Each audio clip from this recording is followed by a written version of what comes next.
Madam 5 তারিখে যেটা বলতেছিল, 5 তারিখে উনি আপনারা যে 12টা পর্যন্ত কিন্তু আপনারা কিছুই দেখাতে পারেন নাই।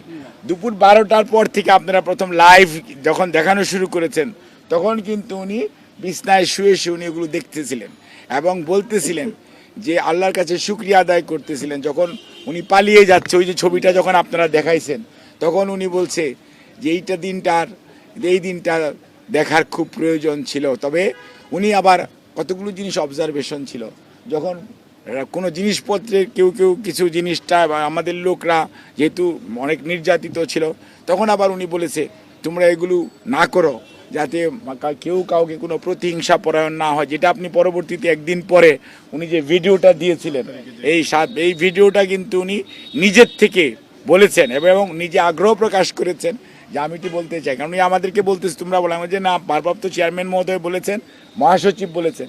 তারপরেও পরে আমি বলছি ম্যাডাম ঠিক 91 সনে একই ঘটনা ঘটেছিল। 91 সনেও কিন্তু ম্যাডামের পরে ভিডিওতে বলতে হয়েছিল, আপনাদের যদি খেয়াল থেকে থাকে, এরশাদের পতনের পরে ঠিক একইভাবে তখন ম্যাডাম এই ভিডিওটা তখন আমরা হসপিটালে এটা রেকর্ড করে এটা শোনানো হয়েছিল, এই কারণেই যাতে নেতা কর্মী শুধু দেশের মানুষ যাতে কোনো অবস্থাতে আইন নিজের হাতে তুলে না দেয় এবং কোনো ধরনের প্রতিহিংসা পরায়ণতার মধ্যে আমরা যাতে না পড়ে আগের যে ঐতিহ্য সেটা আমরা ধারণ করতে চাই না। আমরা প্রতিহিংসা চাই না, আমরা আইনানুগ বিচার হোক সেটা চাই। এবং উনি এই পরিবর্তিত পরিস্থিতিতে উনি সত্যিকার অর্থে উনি অ্যাটলিস্ট আল্লাহর কাছে শুকরিয়া আদায় করেন। এবং উনি এই যে মানুষগুলো বিশেষ করে আপনারা খেয়াল করছেন গত পরশুদিন আমাদের মহাসচিব মহোদয় পঙ্গু হাসপাতালে গিয়েছিলেন, নিটোরে কেন গিয়েছিলেন?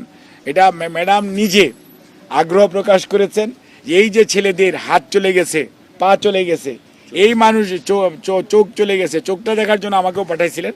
আর এটার জন্য উনি ব্যক্তিগতভাবে মনে করেন এদের পুনর্বাসনের জন্য দল যতটুকু সামর্থ্য আছে, সরকার তো সরকারের মতো করবেই, কিন্তু দল তার সবটুকু সামর্থ্য দিয়ে যাতে এদের পাশে দাঁড়ায়, এটা কিন্তু উনি ফিল করেন। এবং এই জন্য উনি মহাসচিবকে পাঠিয়েছিলেন, মির্জা ফখরুল ইসলাম আলমগীর সাহেবকে দলের পক্ষ থেকে। আমাদের ভারপ্রাপ্ত চেয়ারম্যান মহোদয় ওনাকে বলেছেন যে ইয়েস, আপনি চেয়ারম্যান এবং আমাদের পক্ষ থেকে যে সেই রুগীদের পাশে দাঁড়ানোর ব্যাপারে, এবং আমরা প্রত্যেকটা রুগীকে আশ্বস্ত করার চেষ্টা করেছি যে আপনাদের পুনর্বাসনের ব্যাপারে শুধু আপনারা নন, আপনাদের পাশে দেশের মানুষ আছে, বাংলাদেশ জাতীয়তাবাদী